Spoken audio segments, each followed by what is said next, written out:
I am so excited to be here with Melissa Pharr and talk about the client attracting activities you can do and definitely should be doing during these times. Welcome on the show, Melissa. Thank you so much for having me. I'm really excited. We spoke recently on your Instagram. You interview people actually on Instagram, but I have a podcast. But how long have you been doing that?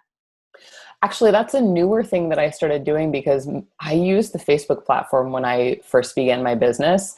And I would say me building my following on Instagram has been the last couple years. And then I started interviewing just the beginning of 2020.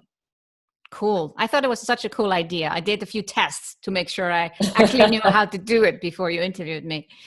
Yeah. But now you're here, and I would love for you to share your story with the listener before we dive into the actual content of the episode. Like, how come you do what you do today? Like, what's your story? Sure. So even from a young age, I guess I was business minded without realizing. My dad helped my sister and I run a pet sitting business out of our home when we were kids, and we took care of all kinds of animals. And that was, I didn't even realize, but my first experience as an entrepreneur and selling services. But I actually went to school and I got degrees in musical theater and business administration, which is kind of a bizarre combination. But long story short, I meandered, as most entrepreneurs do, from one thing to another before I kind of landed where I am now. And I went from being a personal trainer for a long time to being an online personal trainer and a health coach. I even coached around sex and intimacy for a while, and then life coaching. One thing just kind of led to another. And at one point I had a lot of women coming up and asking me, do you ever have a real job? And I was like, in between, like in the summer of college, I waited tables and I was terrible at it. And I thought, no, I've never really worked for anyone else that much, because I just would be a serial entrepreneur and go on to one thing or the next. And they always wanted to know, what do you focus on to actually get clients, especially online? And how do you keep making money? And so that was September of 2014. It was a long road. And that's when I decided I was going to be more of an online marketing strategist.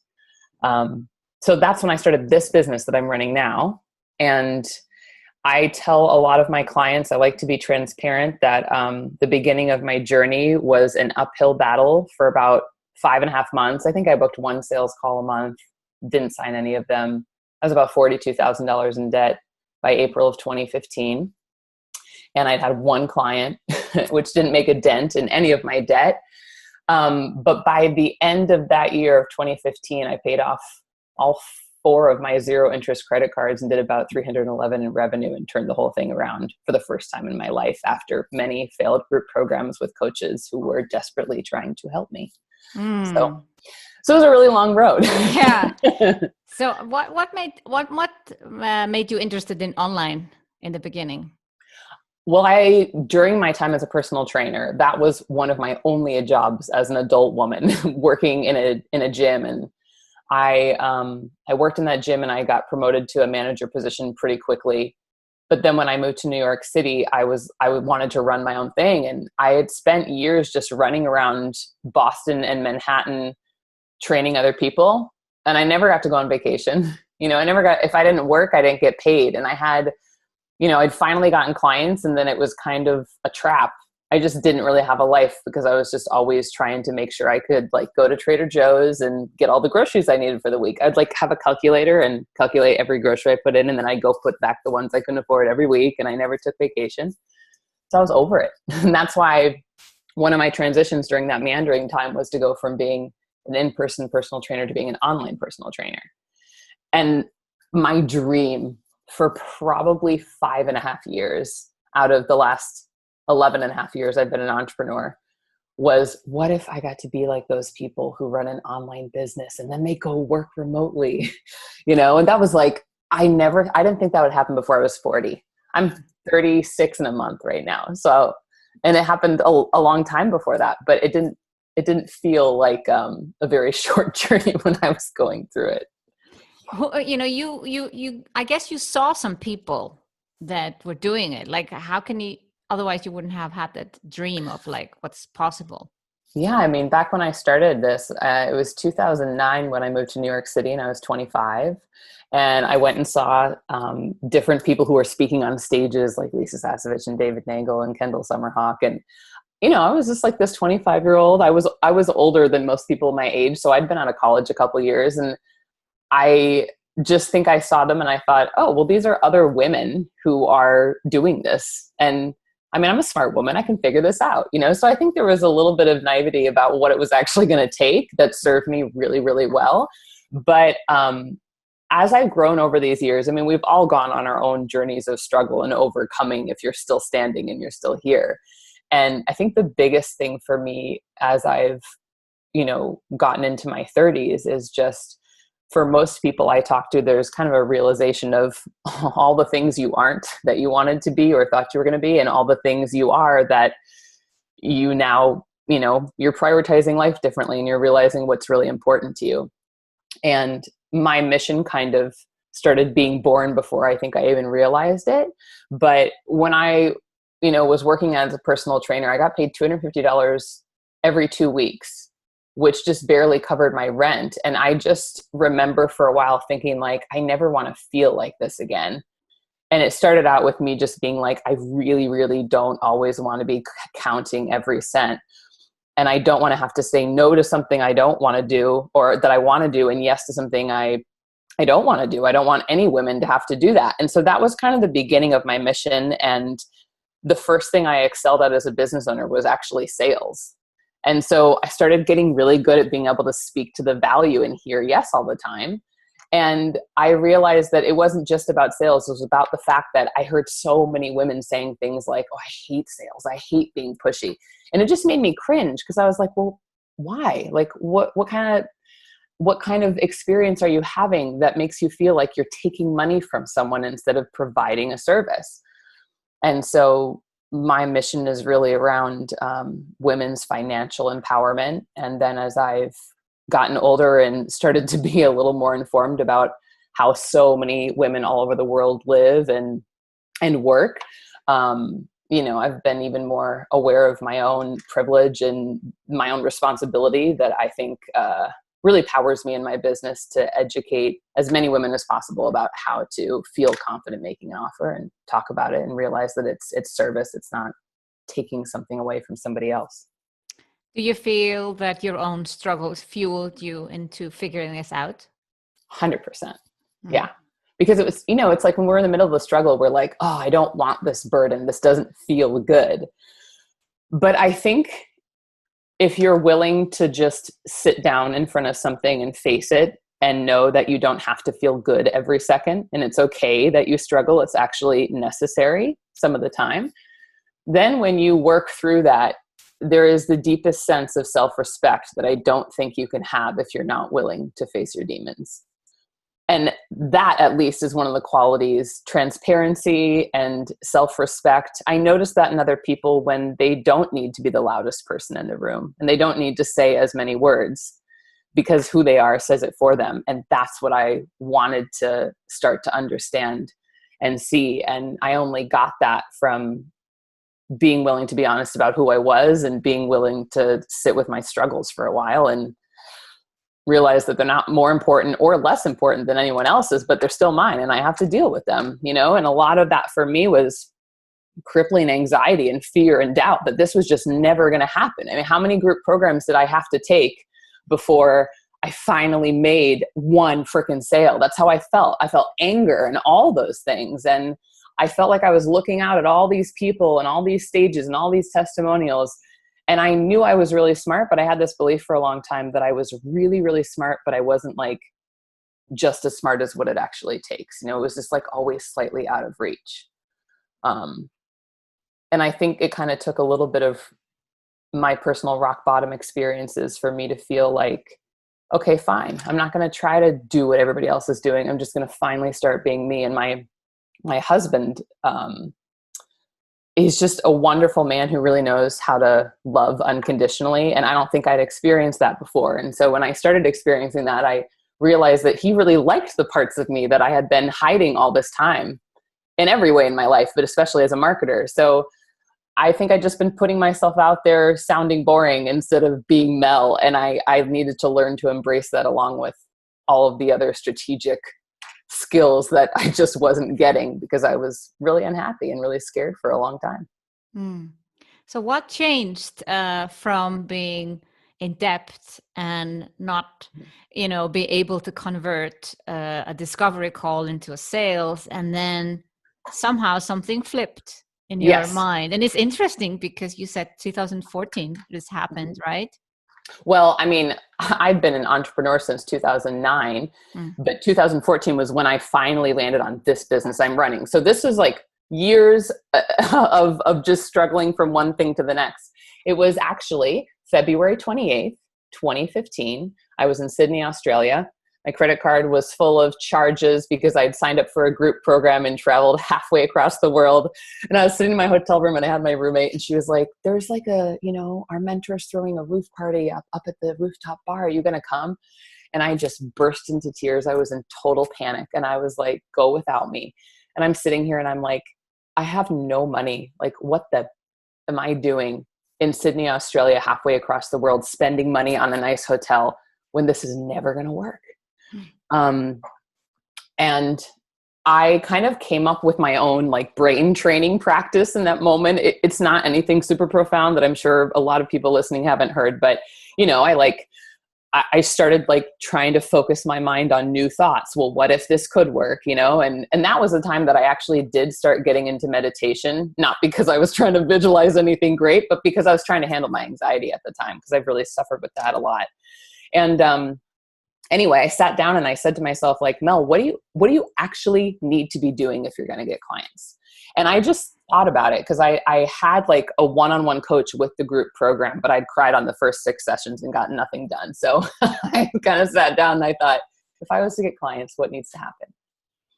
And I thought, well, number one, I have to have clarity on an offer that is really irresistible and who it's for. And I got to know how to talk about it. Okay, I'm pretty much there. I think I've almost got it. I think I just need to stop hiding and start actually acting like myself. Okay.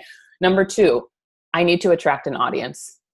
No matter how good my offer is, if no one's paying attention, it doesn't matter. So I need to start building an audience, building my list. So there's actually people paying attention. Number three, I need to nurture my audience. I need to have a relationship with them. If I have clarity on an offer, if I have an audience, but they don't like me, they don't know me, they don't trust me, and they don't see that I'm an expert, they're not going to buy it. And then number four, I need to start making invitations. I need to have some kind of strategy to start hearing yes, whether it's yes to something for free and get on my list, or whether it's yes to something that's paid. And the last thing, I need to learn how to inspire my audience to say yes. Like, I'm good at sales, whether it's a sales page or a sales conversation, I need a way to actually make the sale. I need to be good at the sales process. And so I just divided up like, okay, these are 5 categories. And if I just stick to these 5 things, I don't see how I can't get clients. If I really just put my head down, like talk about the right offer, start getting people to pay attention, build relationships with them, make invitations, and be good at sales. If I did those 5 things, I focus on them every day, then I can stop with all the other bullshit things and stop acting like a virtual assistant and actually hear yes. In March, I had my first $20,000 month. May, I made 0. June, I did 31,000. July, 41. August, 68. September, I had 25 one-on-one clients at a $15,000 price point. And I was like, I can't take more one-on-one clients. I wasn't going to launch a group program until 2016. I guess I have to do it in September. And I did about 147,000 then, which was group program clients combined with some other one-on-ones. And by December, I'd increased my one-on-one to 20,000. And then the next year, I launched that program 3 times and I hit 7 figures. So it worked. And it worked because you actually were at rock bottom. You were frustrated and you had to figure it out. I had to figure it out. I think why it worked. I mean, I like to believe that not everybody has to go to rock bottom. I see clients all the time who don't need to hit rock bottom. Why? Because they have 2 things that I had to figure out. Number one, I needed to learn how to manage myself on a personal level.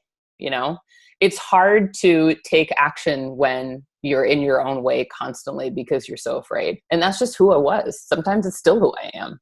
It's just, that's life. And I had to realize what life is like. And the second thing is just, I needed a strategy. Because what I knew is that when I got into fear or doubt and anxiety, my brain was not really thinking straight all the time. You know, my fear center was turned on. And what developing those 5 different areas did for me is it made me say, okay, this is how I feel, but this is what I'm going to do. I'm going to choose one thing about getting clarity today if I don't already have it. I'm going to choose one thing to attract even one person into my audience. I'm going to do one thing to nurture whoever's paying attention. I'm going to make one invitation. And if I need any practice on my sales, I'm going to do that too. And I was like, I'm not going to deal with anything else. I'm just going to stick to what are money-making, client-attracting tasks. Because I think what happens with many entrepreneurs is when they get scared, they don't even realize they're sabotaging. They're hiding behind trying to learn lead pages, trying to be a Facebook ad expert, trying to build a website, and it's hiding. That's what it is. You don't need to be perfect to make money. All you need is a phone or a PayPal link. That's how you can get a client, along with like focusing on these strategies. And it's just a lot of excuses we make for ourselves because we don't know if people will say no. And sometimes rejection, when you don't have confidence, feels like it's going to break you if you're that scared. Why do you think women are so scared of sales? That's a great question. You know, it's a loaded question too. Oh my Lord, I think there's a million reasons. But if I had to say, after running my signature program for 5 years, 8 times, we had about 500 women go through now. And what it always seems to come down to is this fear that what they have to offer is not going to be valued. And I think that reflects like a deep fear that they are not valuable humans, or they don't have something valuable to offer. I mean, if you're into psychology, it always comes down to like some basic human needs, right?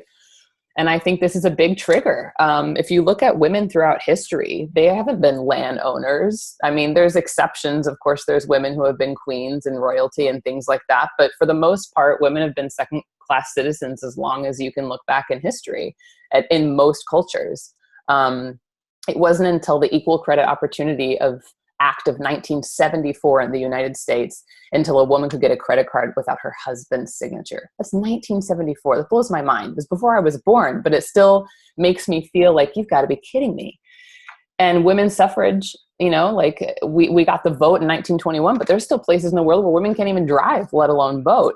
And I just think we worked so hard to get so many rights for women, and still executives are only women are only 9% of executives. Women need 2 degrees to get the same pay as a man who has 1 degree.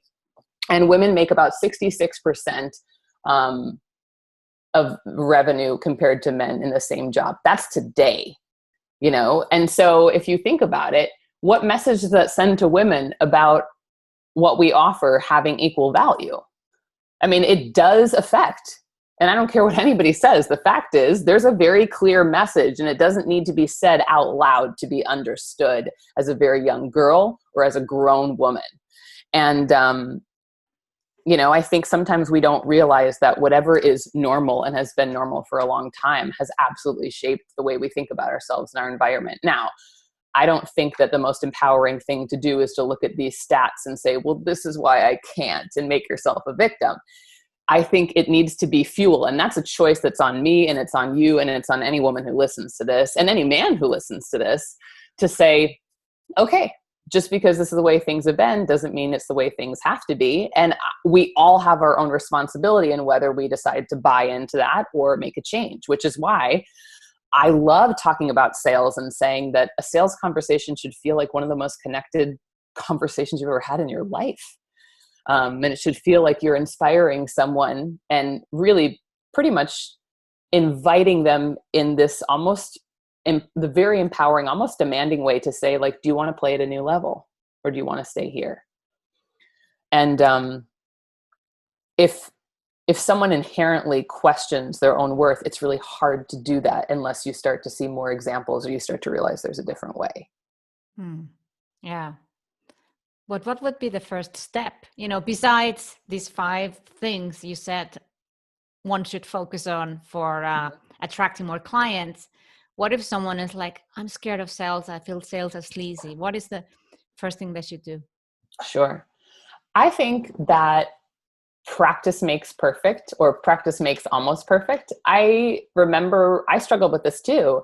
And when I first started learning a sales process that felt good to me, I reached out to some women I knew who were entrepreneurs, and I said, can I practice with you? And for 3 practice calls a week, about 3 hours a week, I went through the call and I said, okay, this call, I'm going to stop at nothing. I'm going to be pushy. And then afterward, I would say, hey, how did that feel to you? That feel really pushy? And they said, actually, it didn't. I felt that you really cared. And I think you could have gone even further. And I was like, oh, wow, that's fascinating. And then other times I kind of held back and they thought like, I didn't feel like you were strong enough to handle me, you know? And I was like, fascinating. So I'm not a mentor who can be a rock because I didn't really ask you the questions that you need to be asked to let your desire to change be bigger than your fear. Right. And so I learned important things, and I really went in saying, by the time 1 month is over, I'm going to be exceptional at having a connected conversation. And whether they say no or they say yes, we are both going to leave that call completely clear if it would benefit both of us to move forward. And then I was like, well, that's what sales is. It's an honest conversation between 2 humans who are both getting clarity about whether or not both of them are going to feel like this is a win. And when you don't make it so much about squeezing yes out of someone who should be a no, you get to lean back and be like, you know, like that cool as a cucumber person who just is an expert and gets to say, okay, well, if this isn't for you, that's okay.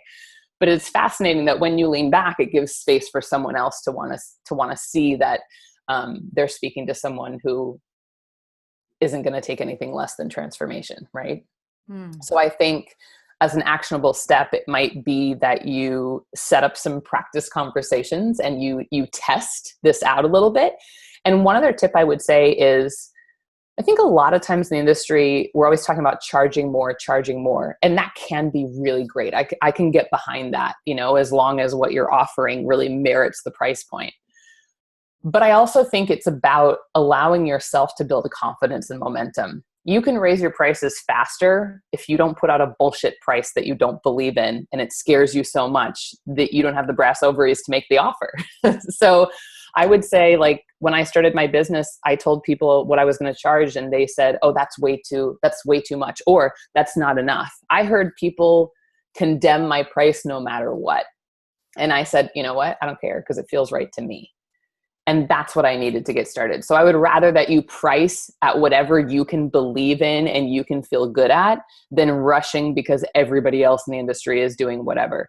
You know, if you think about in 2015, charging in March 5,000 and by the end, December, charging 20,000, the package didn't change that much. I did. And if I would have tried to charge 27 out of the gate, it never would have happened. Yeah. So charge the right price and practice. And practice being pushy and see how much people are like, you are tiptoeing all around me like a scaredy cat and there's no way you could handle me like a mentor, and you will learn something. I love that one. It's basically practicing being pushy and realizing it isn't pushy. I mean, there are ways to be pushy. There are questions that are not as helpful for both of you to ask. But I think a lot of women that I work with are surprised a lot of the time that asking an honest question, as long as the motivation is because you're trying to help instead of because you're trying to push someone into a sale. And humans, even if it's not on a conscious level, can very much tell the difference instantly. And what happens for them is they just start to feel uncomfortable and they don't know why. But you would be shocked at the questions you can ask someone, and they will open right up to you if they're like, wow, this person actually gives two about who I am. Yeah. And it really feels like you do, Melissa. It's been a wonderful conversation. And I would love to share with my audience how they can find you online. Sure. Well, you can go to my website. It's melissapharr.com. And even Instagram, Melissa_Pharr, where you can just hear more about my 5 different systems that I always focus in on and all my different programs. We'll put that all in the show notes. So that's going to be easy for people to find. Melissa, thank you for coming on the show. It was a pleasure. You're so welcome. Thank you for having me. I'm really honored.